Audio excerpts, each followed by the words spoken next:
नफ्सियाती disorders में जो आम पाए जाने वाला एक डिसऑर्डर होता है वो एंजाइटी डिसऑर्डर है। इसके डिफरेंट जो होते हैं वो सिम्टम्स होते हैं, और जब हम इसकी बात करते हैं या पेशेंट हमारे पास आते हैं तो वो अक्सर एक सवाल हमसे पूछते हैं कि वो कौन सी हमारी ऐसी आदत है या वो कौन से ऐसे फैक्टर्स हैं जिनकी वजह से हमारी एंजाइटी और ज़्यादा शदीद हो सकती है या इसके जो सिम्टम्स हैं वो और ज़्यादा स्वेयर हो सकते हैं। तो आज इस वीडियो में मैं आप लोगों के साथ बात करूँगी कि वो कौन से ऐसे फैक्टर्स हैं या कौन से ऐसे अवामिल हैं जिनकी वजह से जो एंजाइटी होती है उसकी सवेरिटी में इजाफा हो सकता है।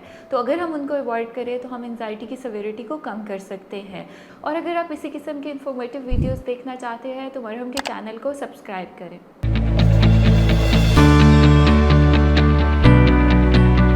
मेरा नाम आमना इफ्तिखार है और मैं माहिर नफ्सियात हूँ। करंटली मैं rainbow obesity and eating disorder centre Shadman में काम कर रही हूँ। जब एंजाइटी की बात की जाती है तो इसमें आम तौर पर लोग हमारे पास आते हैं, उनके अंदर मुख्तलिफ़ किस्म के डर होते हैं, खौफ होते हैं, तशवीश होती है, उनको किसी पर्टिकुलर चीज़ के साथ, सिचुएशन के साथ जो होते हैं वो कंसर्न्स होते हैं या फियर्स होते हैं। तो इस सिचुएशन में हमारी कुछ ऐसी आदत होती है, हमारी कुछ ऐसी हैबिट्स होती है कि अगर हम उनको नहीं छोड़ेंगे तो जो एंजाइटी होती है वो और ज़्यादा शदीद होती जाती है और इवन उसका जो ट्रीटमेंट है वो डिस्टर्ब हो जाता है, वो ख़राब, आपके जो आउटकम्स होते हैं वो उतने अच्छे नहीं आते हैं।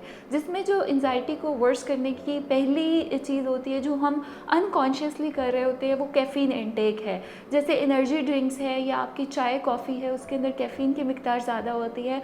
जो लोग एंजाइटी का शिकार है, अगर वो चाय कॉफ़ी या एनर्जी ड्रिंक्स का इस्तेमाल ज़्यादा कर रहे होते हैं जिनमें कैफ़ीन कंटेंट ज़्यादा है, तो उनकी एंजाइटी जो होती है वो वर्स हो जाती है। दूसरी चीज़ इसको जो ख़राब करती है या एंजाइटी को ट्रिगर कर रही होती है, अगर आपकी डाइटरी हैबिट्स पुअर है, अगर आप खाना स्किप कर रहे हैं, अगर आपके खाने के इंटरवल्स ज़्यादा है, तो उसके साथ भी आपके एंजाइटी सिम्टम्स जो होते हैं वो ट्रिगर हो सकते हैं। तीसरी चीज़ जो इसको ख़राब करती है या वर्स कर रही होती है वो है आपकी ओवर थिंकिंग। अगर आप अपने थिंकिंग को कंट्रोल नहीं करते, अगर आप स्मार्टली अपने थॉट्स को डाइवर्ट नहीं करते, तो उसमें भी आपकी जो एंजाइटी के चांसेस होते हैं वो सेवेरिटी के बढ़ना शुरू हो जाते हैं। लगता है बाजार के खाने बहुत खाते हो। जी डॉक्टर साहब, मैं ये मेडिसिन प्रिस्क्राइब कर रहा हूँ, वो आप ले लेना। अब कोई भी मसला हो तो मरहम से डॉक्टर की ऑनलाइन कंसल्टेशन बुक करो, क्योंकि डॉक्टर से बात होगी अब घर पर। तो इसलिए कोशिश करें कि अगर आप ओवर थिंकर्स हैं, अगर आपको बहुत ज़्यादा थॉट्स बार बार आते हैं, तो आप अपनी थेरेपी के थ्रू उनको मैनेज करें। चौथी चीज़ इसमें आती है, हमारे यहाँ हमने ये देखा है कि एंजाइटी की वजह से आप सोशल आइसोलेशन में चले जाते हो, आप अकेला रहना पसंद करते हो, जिसकी वजह से अक्सर औकात आप सेल्फ टॉक में चले जाते हैं और आप अपने आप को एक अनसर्टन स्टेट में ले जाते हैं और इफ़ और डोंट्स जो है वो बहुत ज़्यादा होना शुरू हो जाते हैं। अगर ऐसे ना हुआ तो ऐसे हो जाएगा, ऐसे हुआ तो क्या हो जाएगा। तो इसमें एंजाइटी जो होती है वो और ज़्यादा वर्स हो जाती है, जिसकी वजह से अक्सर हम सजेस्ट करते हैं जो एंजाइटी के मरीज़ हो वो अपने सोशल सर्कल में जो जहाँ पर वो कंफर्ट जोन में, जैसे अपने घर वालों के साथ, अपनी फैमिली के साथ ज़्यादा टाइम स्पेंड करें, ताकि उनकी जो एंजाइटी प्रोवोकिंग थॉट्स है वो कम से कम उनको ट्रिगर कर सके। और लास्ट चीज़ जो अक्सर हम लोग इग्नोर कर देते हैं जो एंजाइटी के मरीज़ होते हैं, कि जब उनका स्ट्रेस लेवल बहुत ज़्यादा रहता है और उसको ट्रीट नहीं करते, अनट्रीटेड छोड़ देते हैं, तो उसके साथ जब आपके एंजाइटी सिम्टम्स होते हैं वो ज़्यादा वर्स होना शुरू हो जाते हैं।